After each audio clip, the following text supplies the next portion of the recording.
Hi. So today I wanted to talk about this idea of your ego and how it gets in the way of having clarity. So some of you are aware of something that I call the vibrational scale. It doesn't exist. It's just something I created, but it's helpful to use. So let's just say that there's a vibrational scale from 1 to 10, where 1 is you don't want to be on earth anymore. And 10 is you are living your best life ever. You wouldn't change a single thing. You have inner peace. And I'd say that at 10, you are your true self. So most people are already their true selves before they're born. And even after you're born, you are already your true self. I would say that your true self is your vibrational 10 self. Because I see frequencies and I tend to see what is inside of people, I see that every single person has a unique frequency. You have a unique true self that no one else on earth can mimic or copy or replicate. And in my opinion, your spiritual mission is to merely be your true self and offer this frequency to the world. And yet, most people don't even know who their true selves are. They don't know how to get there. They don't know what to do. And so let's just say that before you incarnated, you totally knew what your true self was. And as you incarnated, let's just say you incarnated at 10, babies are a 10, you can say. I mean, there's many, many exceptions, but anyway, let's just say babies are a 10. And you are born into a family that's necessarily not a 10. That's part of the human story. So if your family is a vibrational 4, so their belief systems, their traditions, their habits, how they see you is a 4, then you have to start developing an ego in order to fit in with them, in order to survive, in order to necessarily get their love and attention. I mean, it's literally a survival mechanism of a vulnerable young child. And so some kind of split happens from your 10 self to your 4 self. A split starts to occur. And this is when the ego and the shadow start to form. Does this make sense so far? That you are born without an ego. You're just your true self. But as you become embodied, you realize you need to kind of be a certain way in order for your family to approve of you. And basically for your basic survival needs, for like food, water, shelter, and love, attention, approval, you start acting like your family, whatever vibration they're at. They could be a 6. So you start acting like a 6, but also the flavor profile of your family. So if you're born in a certain country, a certain kind of society, certain religious or eating system, that's basically what you adopt. And it's not who you really are. You are a 10. But that thing that you're not really are, you just start to act it. And that is your ego. And therefore, who you really are, your 10, is in your shadow. Okay, does this make sense so far? Okay, so if you go from 10 to 4, what happens? You have to drop 6 vibrational points in order to fit into your family. How do you do that? How does one drop 6 vibrational points? How does one voluntarily give up their high vibration? And this is actually what I see all the time. Another way to see it is your true self and your false self are a difference of 6 vibrational points. Like how false the false self is that much more unclear than the true self is clear to itself. I think we can agree that babies just know what they want, right? And they just kind of expect it. So if a baby wants a pen, it just goes, and it just totally expects the pen to be put in its hand. It doesn't have shame yet. It doesn't have an ego yet. It doesn't feel like it's going to be rejected for wanting the pen. And it hasn't yet learned to hide that it wants the pen from itself or from other people. The baby just goes, and expects the pen. To me, this is abundance. You just expect to be taken care of. You expect to be loved. You expect to be safe. So your true self is clear on who he or she is. And your false self is very not clear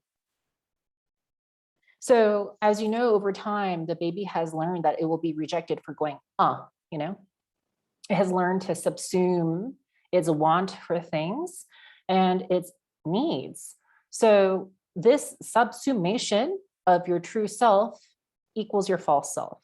So your false self is a bunch of lies and you hiding from yourself who you really are. Does this make sense? Okay. So again, how do you do this? How do you voluntarily go from a high vibration to a low vibration?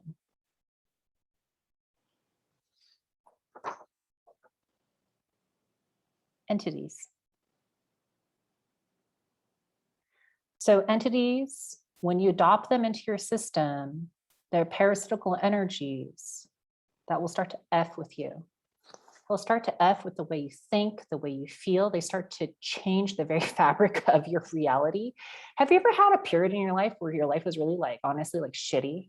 Like you owed a lot of bills, you were in over your head with debt, you're working really long hours at your job that you hated, you had a bad relationship, you know, like your life was just shitty. You might think that this was just life and life just happens like that sometimes, or maybe you thought you had bad luck or whatever, or maybe deep down inside you somehow thought you deserved it, it was all your fault. But I would say that the stronger the entities are in your system, the lower the vibrational life you will have as a result. So, you know, what kind of vibration house is a house without any mold? Newly built fresh house, you know, what kind of vibration is that? Let's just pretend that's a 10. What kind of vibration does a house have if it's 50% molded over? What kind of house is that? What vibration does it have? So you can see that when you have these energetic parasites in your system, your vibration goes lower, but it's more than that. The very fabric of your reality shifts because entities can mess with electronics. Entities can enter other people and change how they behave towards you. Entities can enter other people and whisper into their ear and make them think certain things about you. Entities literally change your reality. So the more entities you have, the more confused you are. You don't even know who your true self is. And who you think you are is the result of entity activity.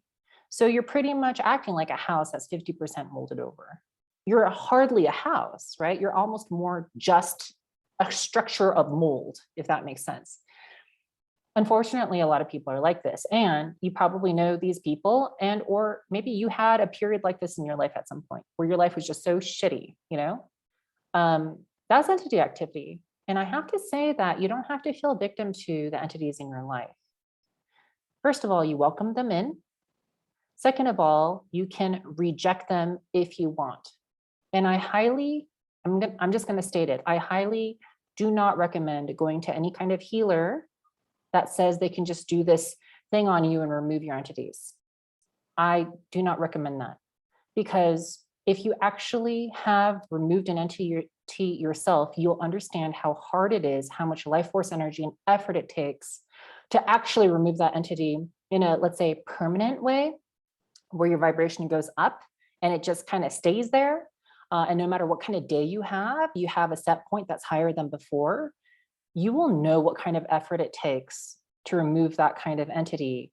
And I believe, which you don't have to agree with me, but I believe that healers, so-called healers who go, you know, I removed 12 entities from your system. I see 53, 12 of them are from past lives. I removed them. I have no idea what they think they're doing, but I think that they have entities. Okay. So to me, the difference between your true self and your false self is entity activity.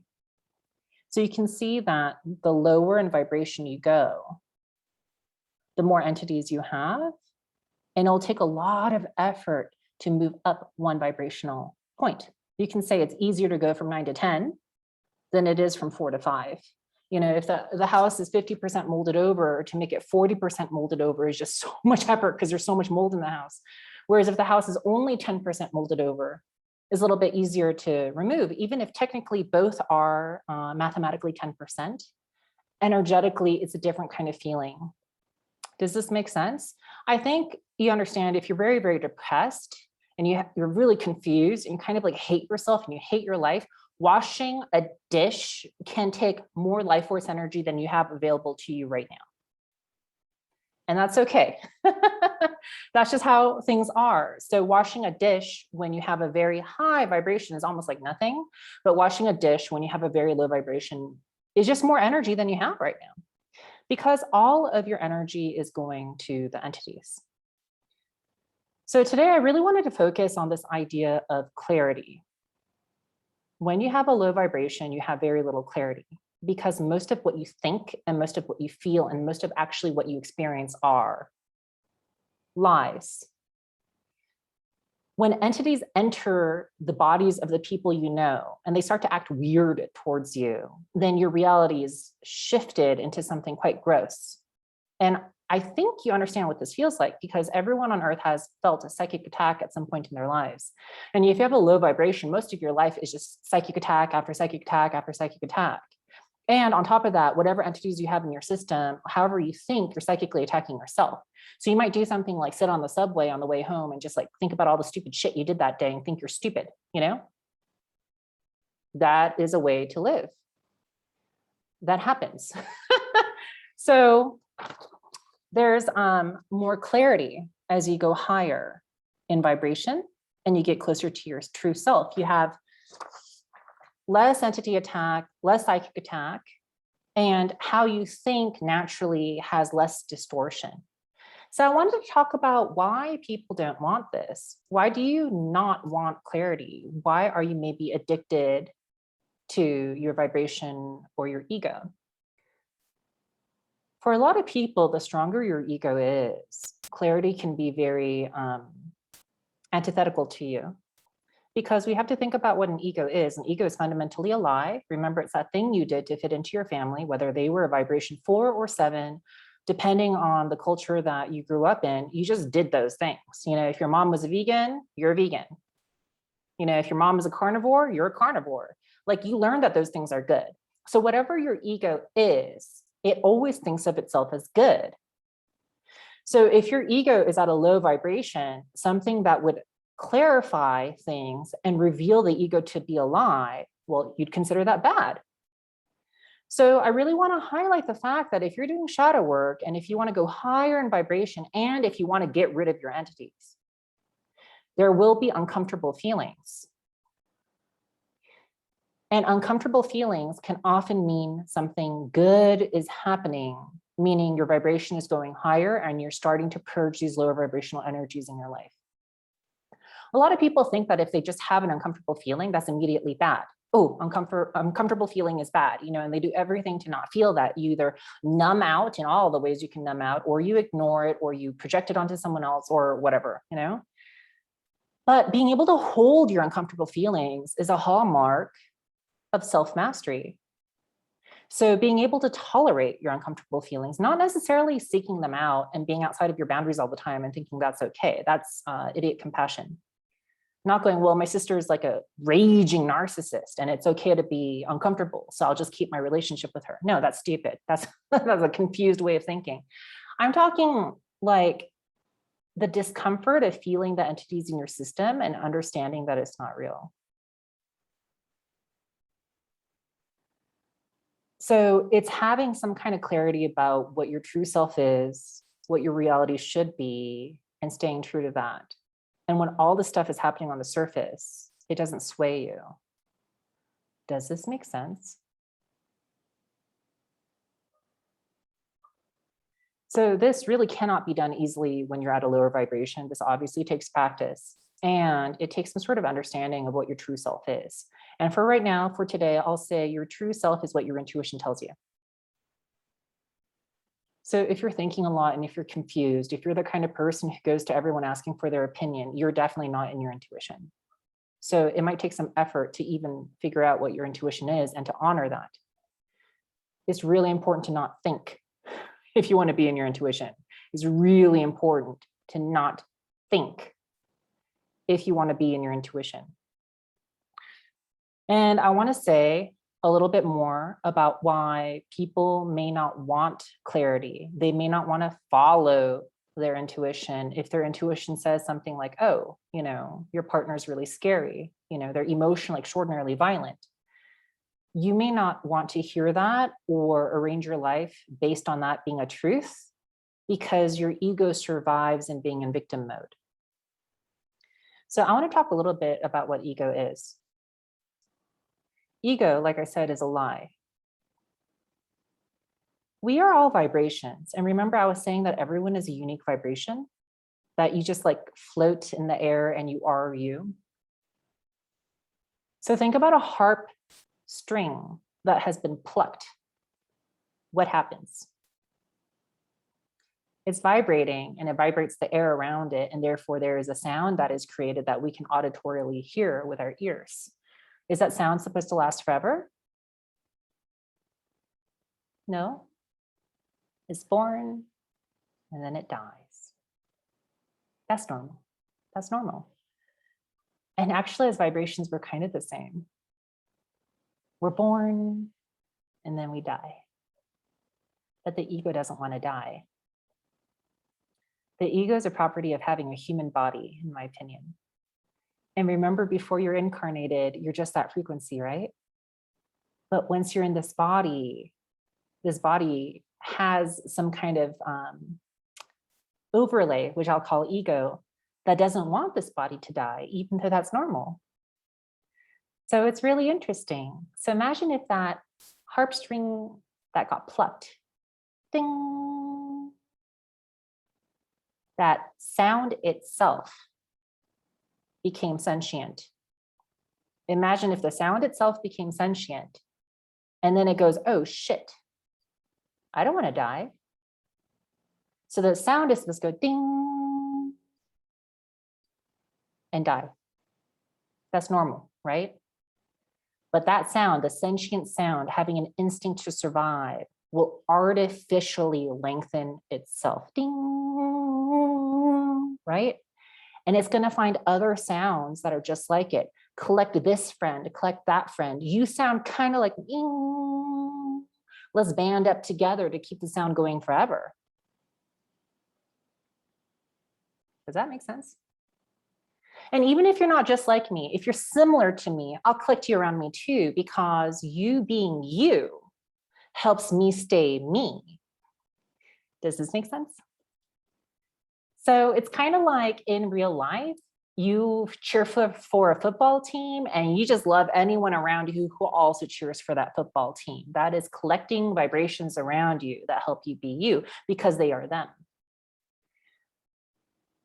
But cheering for that football team isn't your true vibration. It's just something you do. It's just something you do with this body. So to me, that sentient sound that doesn't want to die is pretty much the experience of being a human. And you can see that if it's ding, like it just wants to stay it, right? It's not okay being obliterated and being turned into something else, or even being reborn. It just wants to be it. That's the ego. Once it is born, it wants to stay. And that's why a lot of people don't like clarity, because clarity cuts the sound. That's interesting. Clarity cuts the sound. Clarity shows you that your ego is not true. It helps you actually be reborn into a new ego, but closer to your true self. And if you continue this journey, as I see it, to be your true self, you're going to have a series of deaths and rebirths where you have clarity, you have a pop, and you're like, oh shit, that's not even me. I feel liberated at this new feeling thing I have. And so that's your new ego. And then you have a new, oh shit, A lot of people resist this, and therefore, when clarity is available to them, meaning intuition, or the universe is working really hard for you, so they say from another human to your face, speaking in English, stuff that your intuition is already saying, but you're not listening. So the universe has to make like a different human say it to your face, shut out the human, see them as evil, see them as bad. This happens a lot. So I really want to give you this context of ego, your true self, your false self, and clarity, and how intuition, for right now, we can say intuition is your pathway to clarity. Your intuition is your pathway to true self. And if you follow your intuition, you'll most likely have a series of deaths and rebirths. And a lot of people don't like this. They don't want to be clear. They want to kind of like honestly be stupid, because that reinforces the ego. That stupidity is staying longer than is natural. Does this make sense? Does this make sense? Because I'm sure you've been there, and you've also seen people who just do stupid things, and you try to like talk reason into them and they don't see it. They're stubborn, right? Ding. So I just wanted to give context to this phenomenon. All right. Thank you for listening. I'll see you next time. Bye.